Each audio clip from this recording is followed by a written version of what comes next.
kami saat ini. Dan ketika Engkau hadir, kami percaya kasih-Mu mengikat setiap kami. Kuasa-Mu yang sanggup bekerja, tiada yang mustahil bagi Engkau Tuhan. Dan firman-Mu, kebenaran-Mu memerintah atas hidup kami. Kami mau duduk diam di bawah kaki-Mu Tuhan. Berfirmanlah Tuhan. Kami haus dan lapar. Kami rindu mengerti isi hati-Mu Tuhan. Pakai lidah bibir hamba-Mu menyampaikan apa yang sesungguhnya Engkau kehendaki bagi setiap kami. Dan kami izinkan Roh Kudus yang bekerja di tengah-tengah kami, menuntun dan membimbing kami, menginspirasikan, membukakan kebenaran-Mu ke dalam setiap hati kami. Di dalam nama Yesus. Mari kita sama-sama katakan, amin. Sebelum duduk, Bapak Ibu bolehkah saya ajak Bapak Ibu lihat kanan kiri. Apakah Bapak Ibu senang ada di tengah-tengah saudara seiman? Kalau senang boleh kasih senyum ya, boleh salami, sesama pria silahkan boleh rangkul. Kalau saudara sesama wanita boleh saling peluk, kita merayakan kasih Tuhan. Yes. Nah ya, nah kalau sudah Bapak Ibu Saudara silahkan duduk. Dan kalau sudah senyum sama sekeliling, boleh sekarang lihat ke depan dan senyum sama saya. Haleluya. Bapak Ibu Saudara terkasih, hari ini Tuhan mau berbicara masuk ke dalam relung hati setiap pribadi kita. Itulah sebabnya saya mau tanya Bapak Ibu Saudara, apakah Bapak Ibu mau terima apa yang Allah mau sampaikan hari ini? Kalau mau terima katakan sama-sama saya mau buka hati dan pikiran. 2, 3. Yes. Bapak Ibu Saudara terkasih, Allah menghendaki untuk kita hidup berpusat kepada Allah. Amin. Dan Yesus mengajarkan supaya hidup kita berpusat kepada Allah, kita harus menang atas satu pesaing utama dari Allah. Saudara tahu? Pesaing utamanya Allah itu siapa, saudara? Ya, pesaing utama Allah adalah Mamon. Nah, itu sebabnya untuk hidup God-centered, kita harus menang atas Mamon, saudara. Ya, dan saat ini kita mau mengerti apa yang Yesus ajarkan, bagaimana cara menang atas Mamon. Nah, Bapak Ibu bolehkah saat ini saya ajak setiap pribadi kita tanya diri sendiri. Saat ini hidup saya sedang berpusat kepada Allah atau kepada Mamon? Kepada uang. Kalau ada di antara kita berkata, Pak, saya Kristen sudah sekian lama, Pak. Saya tiap minggu datang ibadah, saya datang melayani, datang berdoa, saya besuk ya saudara-saudara seiman. Masa udah terlibat sedemikian lama dan sedemikian dalam, masa hati hidup saya berpusat pada Mamon? Nah, saudara dengar di Alkitab kita menemukan ada seorang yang hidup bersama-sama dengan Yesus 24 jam sehari selama 3,5 tahun penuh, tetapi hatinya, hidupnya tetap berpusat pada Mamon. Namanya adalah Yudas Iskariot. Jadi saudara, kita terlibat di dalam berbagai pelayanan dan aktivitas di gereja. Bukan berarti otomatis hidup kita berpusat pada Allah. Nah, sekarang pertanyaannya, dari mana kita bisa tahu apa ukurannya hidup saya berpusat kepada Allah atau kepada Mamon? Apa ukurannya? Apa tandanya, saudara? Nah, Yesus mengajarkan begini, saudara. Ya, mari saya ajak kita baca sama-sama. Ya, di dalam Matius pasal 6 ayat 24. 2, 3. Tak seorang pun dapat mengabdi kepada dua tuan, karena jika demikian ia akan membenci yang seorang dan mengasihi yang lain. Atau ia akan setia kepada yang seorang dan tidak mengindahkan yang lain. Kamu tidak dapat mengabdi kepada Allah dan kepada Mamon. Saudara perhatikan, Yesus bilang begini. Kalau kamu hidup mengabdi kepada uang, kepada Mamon, tandanya kamu akan membenci aku. Apa itu membenci aku? Yaitu, saudara, kita akan mengorbankan Yesus demi kepentingan Mamon. Itulah membenci Yesus, saudara. Supaya memperoleh Mamon, kita memanfaatkan Yesus, kita mengorbankan Yesus, kita mengeksploitasi Yesus supaya kita memperoleh Mamon. Itulah yang dilakukan oleh Yudas. Yudas mengorbankan Yesus demi memperoleh 30 keping perak, saudara. Dan sebaliknya, dari mana kita tahu hidup kita berpusat pada Yesus? Sebaliknya Yesus ajarkan kebenaran yang sama. Kita akan mengorbankan uang, kita akan memanfaatkan uang, kita akan mengeksploitasi uang demi kepentingan Yesus. Itulah yang dilakukan oleh perempuan pelacur yang memecahkan buli-buli dengan minyak narwastu yang mahal untuk membasuh kaki Yesus dengan rambutnya. Nah, saat ini saudara, mari saya ajak kita tanya diri sendiri, dan sepanjang kita akan membahas ini dengan singkat, mari kita evaluasi diri. Apakah saya mengabdi kepada Allah atau mengabdi kepada Mamon? Nah, sekarang pertanyaannya, apa itu Mamon, saudara? Mamon adalah suatu false belief, kepercayaan yang salah yang sudah menguasai kehidupan begitu banyak orang, sehingga ini menjadi satu sistem, menjadi satu standar dalam kehidupan di dunia ini yang menggambarkan bahwa kehidupan kita menjadi bahagia atau tidak ditentukan oleh banyaknya materi atau harta yang kita miliki. Dan saudara tahu, tantangan terbesar bagi kita orang-orang percaya yang mengaku bahwa kita ini adalah murid Kristus, kita seringkali menemukan orang-orang Kristen bahkan tidak sadar bahwa Mamon itu sudah mencengkram masuk ke dalam relung hati kita, dan kita tidak sadar bahwa kita sudah dipengaruhi oleh kepercayaan yang salah ini, saudara. Di dalam bahasa aslinya, yaitu bahasa Aram, secara literal, Mamon itu artinya that in which one trusts, yang dipercayakan. Dan kalau kita percaya kepada Mamon, maka kita punya kepercayaan yang salah. Dan ini seringkali kita tidak sadar, termasuk saya, saudara.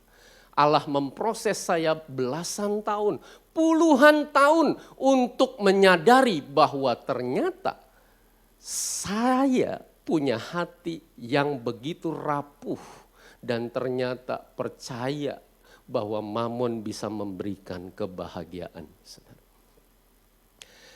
Dan itu nggak sadar, saudara. Ya, kadang-kadang kita dengar kata-kata begini, ya siapa yang nggak mau kaya, Pak? Ya, kita kan hidup biar bagaimanapun, memang uang bukan segalanya, tetapi segalanya butuh uang, Pak. Wah, ya kita nggak sadar katakan itu, dan kita sedang mengakui bahwa memang Mamon itu mempengaruhi kebahagiaan kita. Nah, saudara, Ketika kita masih punya kepercayaan yang salah ini saudara, maka Mammon akan terus merangsek dan menguasai hidup kita dan hati kita. Nah, sekarang pertanyaannya saudara, mengapa Mammon berpeluang menjadi tuan atas hidup kita? Saudara pernah renungkan enggak, saudara? Kenapa Yesus waktu mengajar tentang Mammon, Yesus bicaranya tentang tuan dan hamba? Karena Mammon ingin menguasai hidup kita. Dan kenapa Mammon bisa menjadi tuan, bukan Yesus yang jadi tuan? Karena Mammon menjanjikan hal-hal yang hanya bisa diberikan oleh Allah. Mammon menjanjikan rasa aman. Mammon menjanjikan rasa sukses. Mammon menjanjikan rasa berkuasa, saudara. Tapi perhatikan, cuma rasanya, dan rasanya itu pun palsu, saudara. Rasanya kalau lebih banyak uang, rasanya lebih aman. Coba tengok kanan kiri. Ngerti enggak? Tanya sebelah saudara.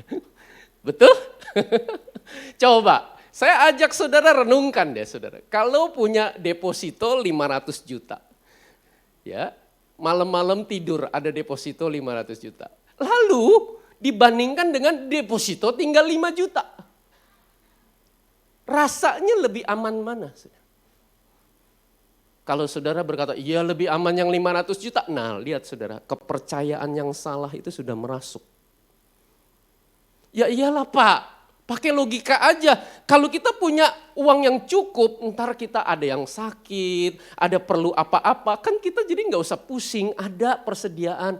Ya saudara, itu penting dan itu diajarkan firman Tuhan. Tetapi di sini bukan di dalam konteks supaya kita merasa lebih aman. Bukan. Dan Mammon menjanjikan rasa aman tetapi palsu. Orang kaya yang bodoh itu berkata, tenanglah hai jiwaku, bersenang-senanglah, beristirahatlah. Kenapa? Ada padamu banyak harta. Rasanya kalau lebih banyak harta, lebih sukses gitu. Ya, rasanya kalau naik mobil Mercedes dibandingkan naik mobil standar saudara, ya, yang kaleng-kaleng, ya saudara ngerti mobil kaleng-kaleng yang kalau pintunya ditutup keprang. Beda kalau yang mobilnya kalau pintunya ditutup jelep. Nah, rasanya kalau turun dari mobil yang jelep itu, wah. Ya, bilang sama kanan kiri, saya ngerti kok maksudnya, kasih tahu sebelah saudara. Beda rasanya saudara. Dan itulah yang dijanjikan oleh Mammon. Saudara, dan rasanya kalau lebih banyak uang, rasanya punya power gitu loh. Orang-orang juga akan nurut. Kenapa? Siapa yang paling banyak duit di sini? Wow. Ya. Nah, saudara, itu semua adalah kepercayaan yang salah. Dan saudara, dari mana kita bisa tahu bahwa kita itu sudah dikuasai Mammon? Baca sama-sama saya, 2, 3. Jika hati saya terlebih melekat pada Mammon daripada melekat pada Allah, Mammon sudah menjadi tuan atas hidup saya. Yes. Coba saudara, firman Tuhan ajarin. Renungkanlah firman-Ku siang dan malam. Coba saya mau tanya setiap kita. Apa yang kita renungkan siang dan malam? Firman atau Mammon, saudara? Ya, ini pertanyaan penting, sederhana sekali. Ketika hati kita rindu untuk lebih mengenal Allah atau untuk lebih banyak memperoleh uang. Perhatikan saudara, saya tidak sedang berkata berarti kita tidak usah bekerja. Berarti kita tidak usah berlipat ganda, bermultiplikasi. Bukan di situ poinnya. Tapi poinnya adalah ketika hati kita memperoleh lebih aman, lebih sukses, lebih berkuasa dengan saya memperoleh lebih banyak mamon. Saudara dengar, itu tanda. Tanya diri sendiri, apakah hati saya lebih melekat kepada Allah atau kepada mamon? Dan saudara, semua yang dijanjikan mamon ini, rasa aman, rasa sukses, rasa berkuasa. Dengar, Yesus berkata, mamon itu tukang bohong, saudara. Mamon itu tidak jujur. Jangan percaya sama mamon yang menjanjikan rasa aman, rasa sukses, rasa berkuasa. Kenapa? Karena orang kaya yang bodoh percaya akan janji mamon itu. Dan itulah sebabnya Yesus berkata, itu orang kaya itu bodoh. Karena hidupnya tidak ditentukan sama sekali oleh mamon. Hari ini juga jiwamu akan diambil daripadamu. Wow. Dan mamon tidak bisa melakukan apa-apa terhadap hal itu. Jadi kebahagiaan hidup kita, nasib hidup kita, saudara, keseluruhan hidup kita tidak ditentukan oleh mamon. Dan Yesus berkata itu sebabnya mamon tidak jujur. Dan mamon itu punya satu senjata utama, yaitu tipu daya, saudara. Dan ini menyerang bukan hanya orang-orang yang belum kenal Tuhan, tetapi juga orang-orang percaya yang tadinya, saudara, mendengar firman dan memperoleh iman, tetapi karena percaya akan false belief, kepercayaan yang salah, tipu daya mamon itu, maka imannya gugur, saudara. Dan itu sebabnya saat ini saya ajak saudara untuk kita menangkap maksud Yesus. Ketika Yesus berkata, karena, ya, baca sama-sama saya, 2, 3. Karena di mana hartamu berada, di situ juga hatimu berada. Saudara, kita mau perhatikan. Ketika Yesus berkata, di mana hartamu berada, Yesus bicara tentang sesuatu yang konkret, saudara. Di dalam selembar uang ini bukanlah sekedar selembar kertas yang dicetak, saudara. Di dalam selembar uang ini terkandung nilai. Dan nilai ini menjadi penting karena uang ini dinyatakan sebagai alat tukar yang sah. Dan ketika Yesus berkata, di mana hartamu berada, di situ juga hatimu berada, itu artinya, saudara, kalau di dalam hati saya memandang penting, saya menganggap pendidikan itu adalah suatu hal yang penting bagi hidup saya, maka saudara perhatikan, aliran uang saya akan mengalir kepada bidang pendidikan.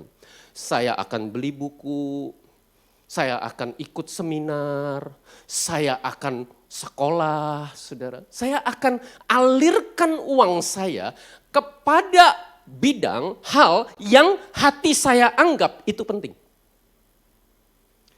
Dan saudara, kalau saya menganggap bahwa rekreasi itu penting, saudara perhatikan, maka akan ada aliran uang di mana saya akan pakai uang saya untuk saya beli tiket jalan-jalan ke luar negeri, untuk saya entertainment, saya langganan TV, ya, online, saudara, Netflix, dan saya akan ajak teman-teman keluarga saya nonton bareng dan seterusnya. Dan kalau hati saya menganggap, saudara, bahwa relasi hubungan dengan sesama, teman-teman, kerabat, sahabat-sahabat itu penting, maka saya akan alirkan uang saya dalam hal hubungan. Saya akan beli kado, kasih teman saya akan traktir teman-teman saya makan, saya akan memberi buat teman saya yang membutuhkan. Dan saudara, sampai di sini kita mengerti bahwa maksud Yesus Apa yang saya lakukan dengan uang saya menunjukkan apa yang saya hargai dari hati saya. Di mana hartamu berada, di situ hatimu berada. Tidak ada yang salah dengan hal ini, saudara. Karena ini berarti, baca sama-sama saya yang atas 2, 3. Pergerakan aliran uang saya menandakan pergerakan aliran dari hati saya. Dan iblis memanfaatkan ini, saudara. Mamon memutarbalikkan ini sehingga kita jadi berpikir apa, saudara? Oh, berarti makin saya punya banyak uang, makin keinginan hati saya bisa terpenuhi. Berarti kan kalau uang saya banyak, saya pengen ini, saya pengen itu, saya pengen yang lain, bisa semua. Karena duitnya banyak. Nah, saudara, inilah yang menjadi tipuan utama iblis, saudara. Dan karena demikian, saudara, maka hidup kita jadi berpusatkan mamon. Perhatikan, saudara, bahkan Kristus juga bagian hidup kita. Kita percaya kepada Kristus, tetapi bukan Kristus yang menjadi pusat. Kita bisa tetap ke gereja, kita bisa tetap pelayanan, kita bisa tetap bekerja, lakukan hal-hal lain, segala aspek dalam hidup kita. Tetapi hidup kita berpusatkan dan dikendalikan oleh mamon. Karena kita punya kepercayaan yang salah terhadap mamon ini, saudara. Dan bukan demikian yang diajarkan Yesus, saudara. Karena Yesus mengajarkan, saudara, hidup berpusatkan Kristus. Perhatikan, saudara, bukan berarti mamon itu dibuang, tetapi mamon harus menjadi hamba. Mamon harus digunakan demi kepentingan kerajaan Allah. Dan mamon adalah hamba yang baik, saudara. Yesus juga pakai uang, saudara, untuk membayar pajak dan lakukan banyak hal. Yesus tidak anti uang, saudara.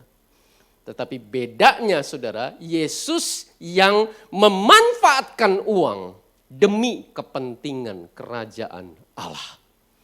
Demi untuk mentaati perintah Allah. Nah, sekarang pertanyaannya, ini kuncinya, saudara. Bagaimana cara kita bisa menang atas mamon? Perhatikan Bapak Ibu Saudara terkasih, Yesus mengajarkan ada 3 langkah penting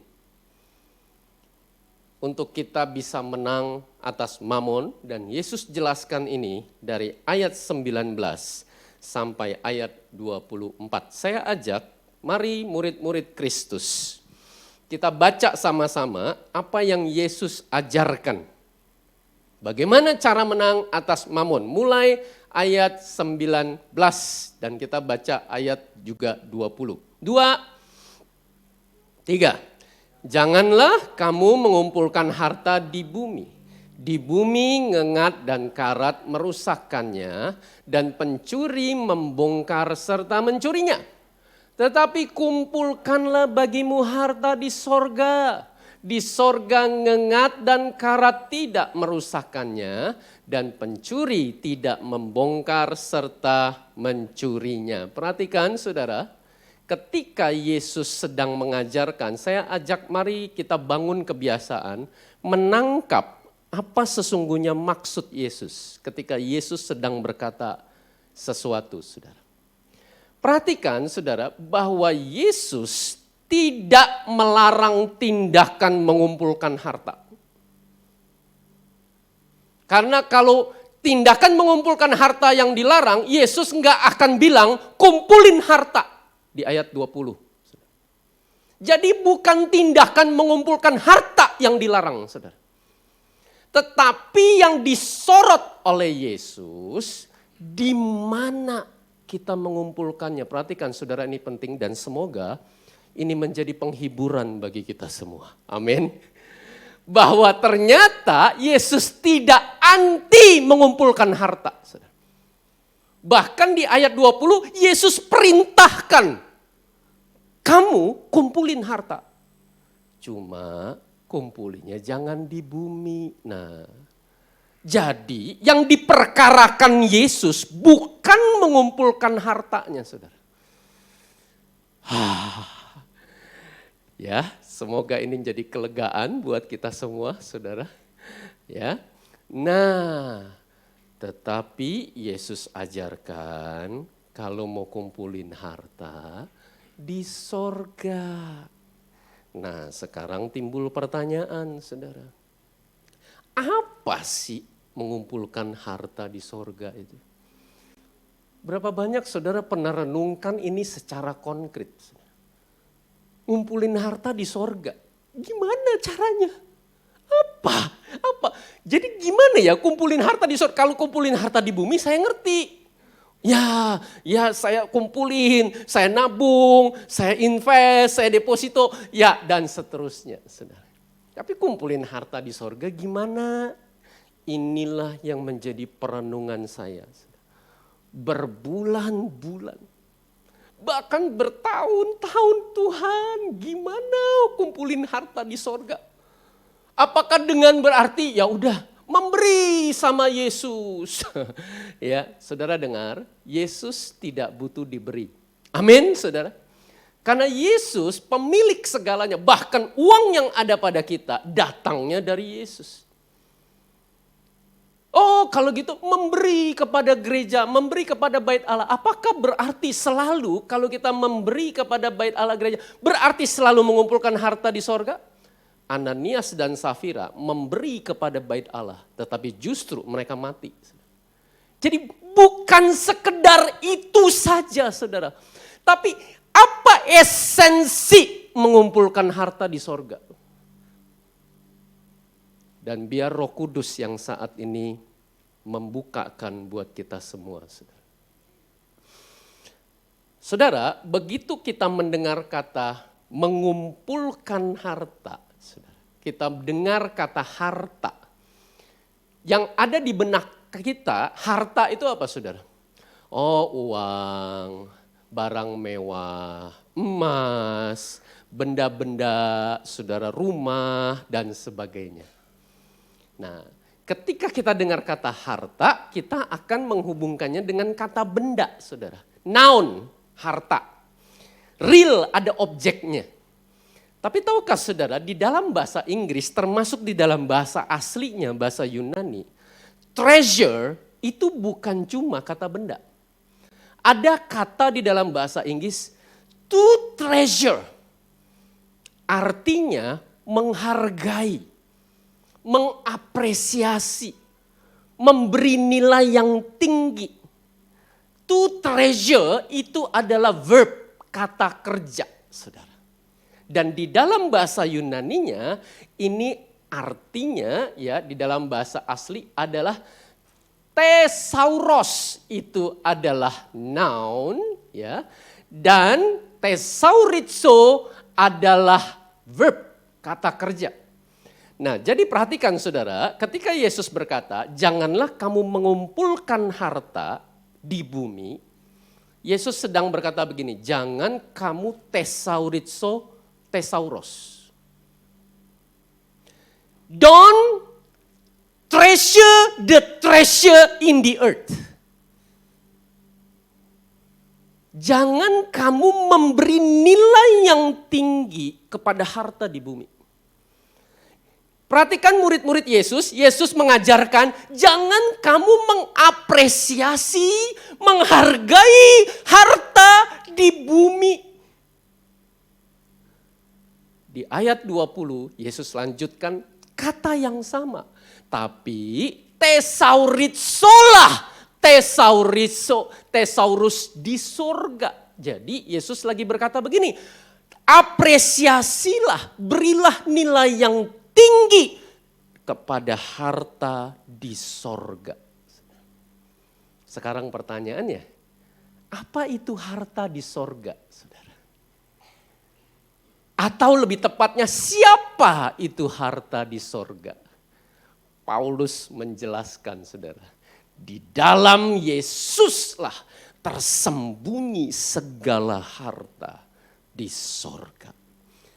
Jadi murid-murid Yesus dengar, ketika Yesus mengajarkan ini, Yesus sedang mengajarkan kalau kamu mau menang atas mamon, jadikan aku harta di sorga yang paling berharga di dalam hidupmu. Lebih daripada harta di bumi. Lebih daripada segala uang. Lebih daripada segala benda. Lebih daripada segala yang kau miliki yang lain.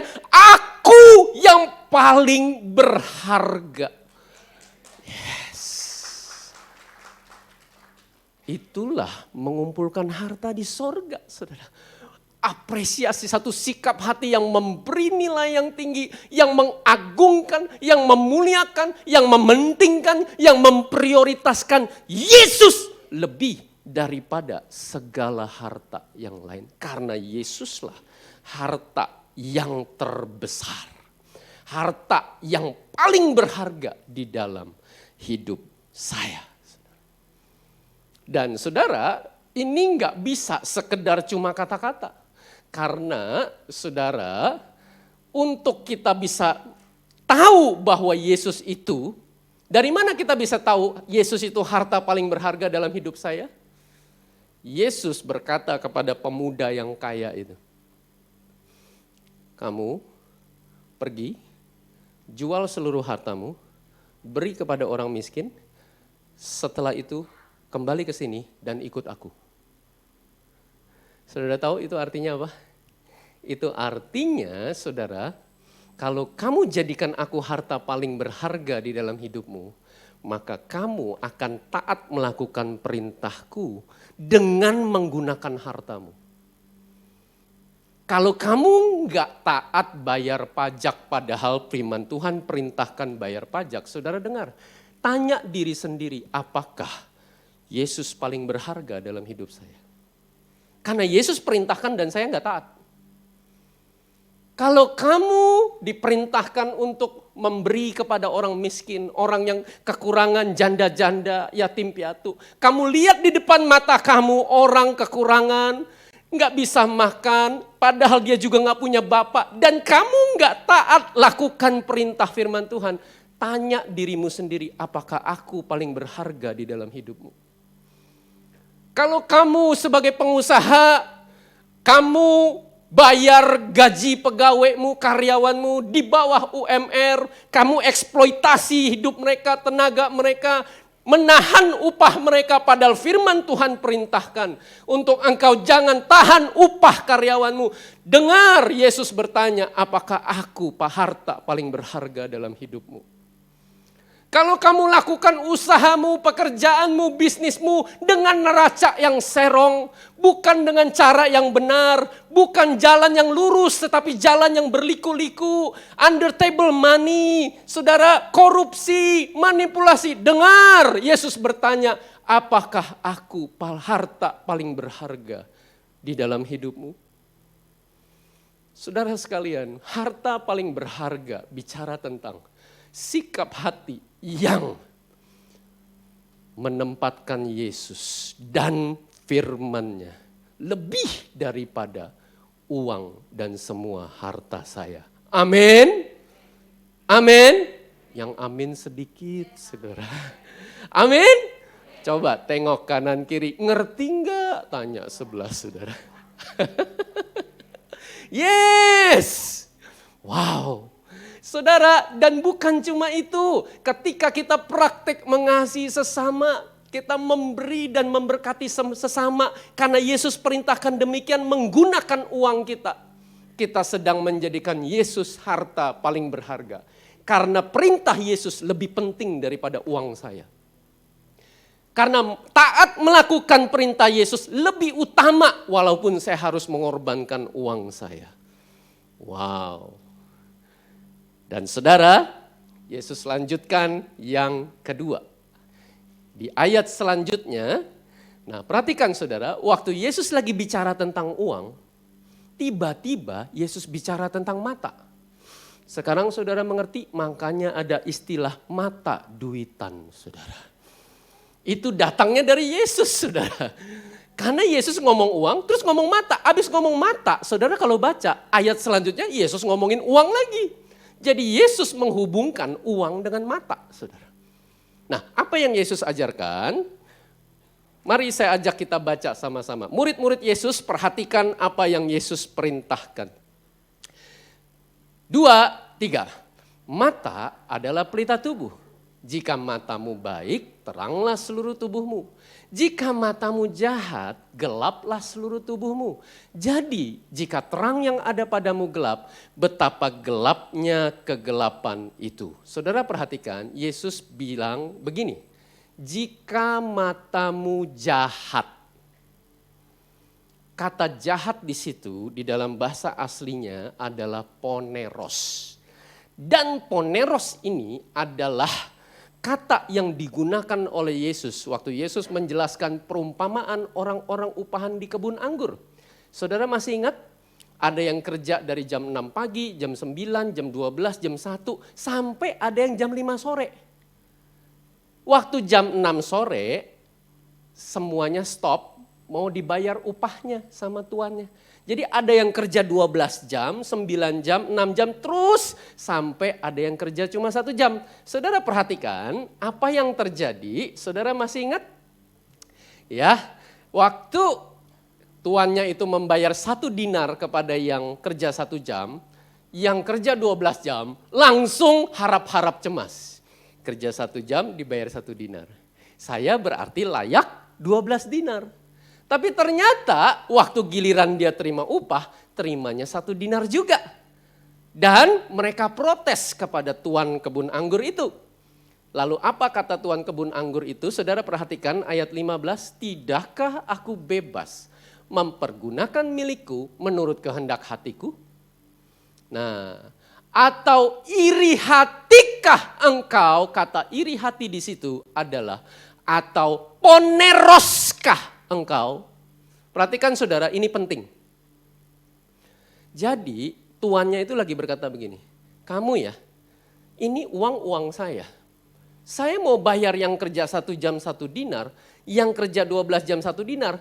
Kamu ingat gak sih apa yang terjadi? Saudara kalau kita baca, saudara, itu yang kerja dari jam 6, jam 9, mereka tuh nganggur, saudara. Enggak ngapa-ngapain, jobless. Dan terus dipungut sama tuannya. Ya, kamu daripada nganggur, kerja ya di kebun anggur saya. Saya bayar kamu, kita sepakat ya, 1 dinar. Deal? Deal. Sudah shake hand, saudara. Jadi si pekerja 12 jam dari jam 6 pagi, 9 jam dari jam 9 pagi, itu sudah sepakat 1 dinar. Tapi waktu mereka terima 1 dinar, mereka jadi matamu jahat. Saudara tahu apa itu poneros?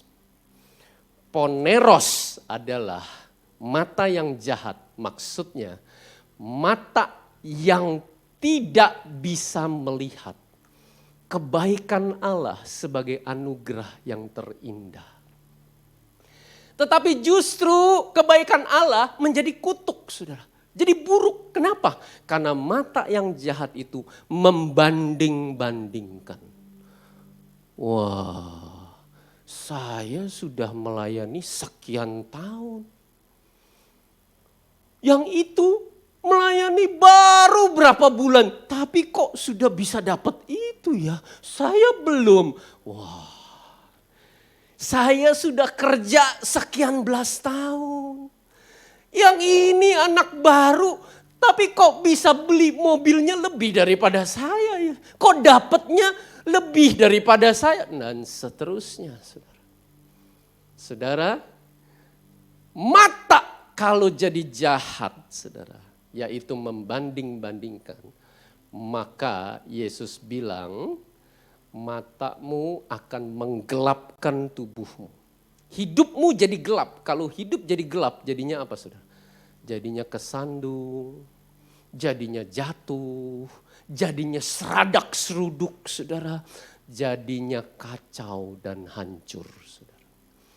Dan orang yang matanya poneros, nggak bisa melihat kemurahan Allah lebih besar daripada sekedar nilai uang.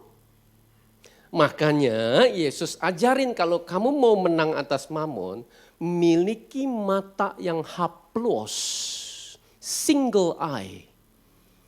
Matamu mesti baik. Perhatikan saudara, ini penting.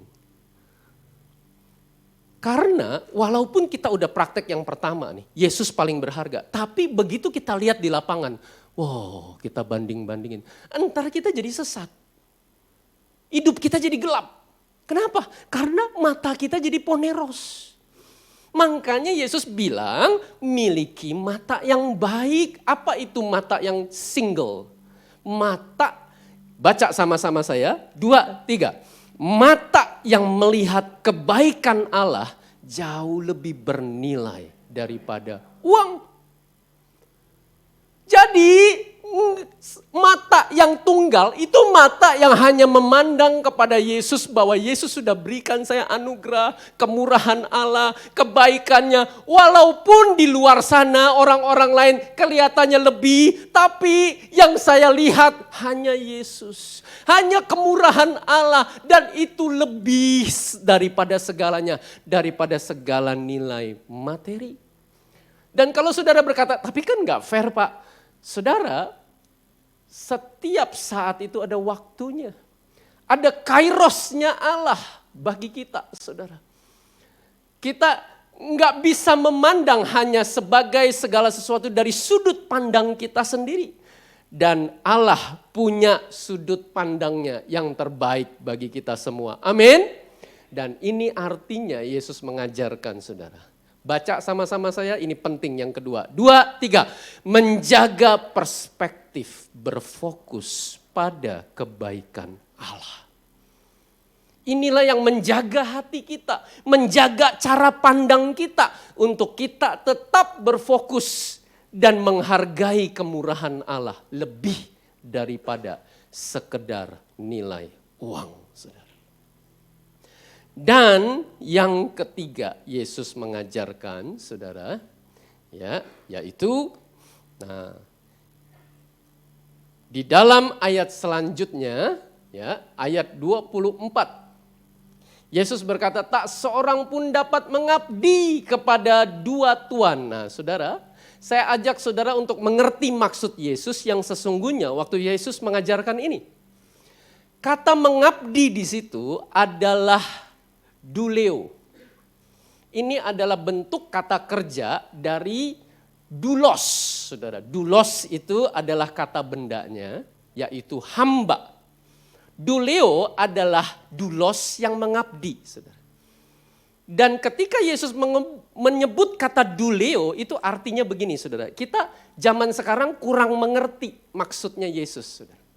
Karena kita sekarang kalau punya asisten rumah tangga, bulan ini kerja sama kita. Bulan depan dia bisa minta berhenti, dia kerja sama tetangga. Boleh enggak? Ya bisa-bisa aja saudara. Dan itu ya baik-baik saja, itu kan hak dia. Nah tapi saudara, yang Yesus maksud duleo itu mengacu pada dulos. Dulos itu artinya hamba milik tuannya. Jadi yang disebut dulos, saudara, itu bukan sekedar asisten, bukan sekedar bantu-bantu, tetapi dulos itu adalah milik dari tuan. Dan dulos itu kalau tuannya enggak lepaskan atau enggak jual, saudara, selama-lamanya dulos itu milik tuannya. Jadi makanya sekarang saudara ngerti waktu Yesus berkata, kamu enggak bisa duleo kepada Allah dan duleo kepada mamon, enggak bisa. Kamu milik siapa? Kalau kamu miliknya Allah, kamu tuh bukan miliknya mamon. Tapi kalau kamu jadi miliknya mamon, kamu mengabdi duleo kepada mamon, kamu tuh bukan milik Allah. Nah, sekarang saya ajak untuk kita sama-sama pahami yang Yesus maksud, apa itu mengabdi kepada mamon. Duleo kepada mamon artinya menyerahkan seluruh hidup saya pada mamon dengan beroleh upah semua yang mamon bisa berikan pada saya. Yang semuanya itu palsu. Rasa aman, rasa sukses, rasa berkuasa itu semua semu saudara. Dan orang yang mengabdi kepada Mamon adalah orang yang tertipu, saudara. Nah, Yesus ajarkan yang benar adalah kamu punya sikap hati mengabdi duleo kepada Allah. Apa itu mengabdi kepada Allah? Baca sama-sama saya, murid-murid Yesus, 2, 3. Menyerahkan seluruh hidup saya pada Allah dengan beroleh upah semua yang Allah bisa berikan pada saya. Allah berikan keselamatan, Allah berikan pengampunan, Allah berikan berkat, Allah berikan pemeliharaan, Allah berikan urapan, Allah berikan segala kepenuhan Allah. Dan saudara perhatikan, kunci untuk mengabdi kepada Allah adalah yang ku kehendaki ialah mengenal Dia. Jadi saudara, Yesus lagi berkata begini, kamu kalau mau menang atas Mamon, yang pertama, aku nomor 1, prioritas paling berharga dalam hidupmu. Yang kedua, jaga perspektifmu, cara pandangmu. Ntar kalau kamu terjun ke lapangan, kamu lihat seiring berjalannya waktu kamu banding-bandingin, kamu sesat. Jaga cara pandangmu. Dan yang ketiga, kamu hidup bertumbuh dalam pengenalan akan aku, supaya kamu terus mengabdi kepadaku. Nah, di dalam konteks ini, saudara, di bagian di mana Lukas pasal 12, Yesus bicara tentang Mamon, Yesus bicara begini, perhatikan saudara. Ini hanya satu kalimat, tetapi Yesus bicara begitu dalam. Baca sama-sama saya, 2, 3. Janganlah takut, hai kamu kawanan kecil.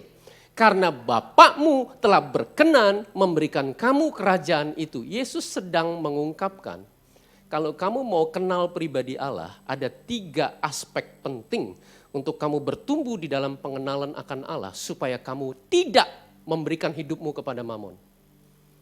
Yang pertama adalah, Yesus panggil, jangan takut kamu kawanan kecil. Saudara nangkep gak kenapa Yesus panggil kita kawanan kecil? Karena kita ini domba, saudara. Dan kalau kita domba, Yesus siapa? Aku gembala yang baik. Yesus lagi bilang sama kita, aku ini gembala kamu. Aku yang pelihara kamu, kamu jangan takut. Kamu makan apa? Dengar. Aku punya kepentingan yang lebih besar kamu makan apa daripada kamu mikirin kamu sendiri makan apa. Karena aku gembala kamu. Amin. Coba tengok kanan kiri. Yesus punya kepentingan lebih besar daripada kamu. Kasih tahu sebelah saudara. Yes, gembala punya kepentingan lebih besar. Makanya Yesus pesen, jangan takut urusan makan, urusan pakaian itu urusan aku. Karena aku gembala kamu. Amin. Yes, saudara, kalau kita nangkep ini di dalam roh kita, saudara dengar, kita menang atas khawatir. Saudara. Yes. Dan Yesus melanjutkan, karena Bapakmu. Aku ini bukan cuma gembala kamu, aku ini Bapak kamu. Kamu tahu gak sih, aku tuh yang ciptakan kamu. Kamu belum ada, kamu jadi ada, itu karena aku. Aku yang peduli sama kamu. Aku Bapakmu karena kamu anakku. Kalau kamu ngerti, kenal aku ini siapa, kamu gak akan khawatir, kamu gak akan jadi tamak, kamu gak akan jadi diperbudak oleh Mamon. Karena aku pemilik kamu. Dan aku bukan cuma menciptakan kamu, aku yang menebus kamu dengan memberikan Yesus mati buat kamu. Wow. Dan Yesus melanjutkan, Bapamu telah berkenan memberikan kamu kerajaan itu. Perhatikan saudara, aku bukan cuma gembalamu, aku bukan cuma bapakmu, aku rajamu. Aku yang memberikan otoritas kepadamu. Aku yang mengurapi kamu. Aku yang memperlengkapi kamu. Aku yang mengutus kamu menjadi duta kerajaan Allah. Aku yang berkuasa melakukan segala hal di dalam hidupmu. Karena aku punya otoritas tertinggi. Saudara, kalau kita mengerti ini dan kita menangkap di dalam roh kita, saudara, maka kita akan menangkap maksud Yesus. Untuk kita terus bertumbuh dalam pengenalan pribadi Allah. Sebagai gembala, sebagai Bapa, dan sebagai Raja di dalam hidupku. Demikian firman Tuhan.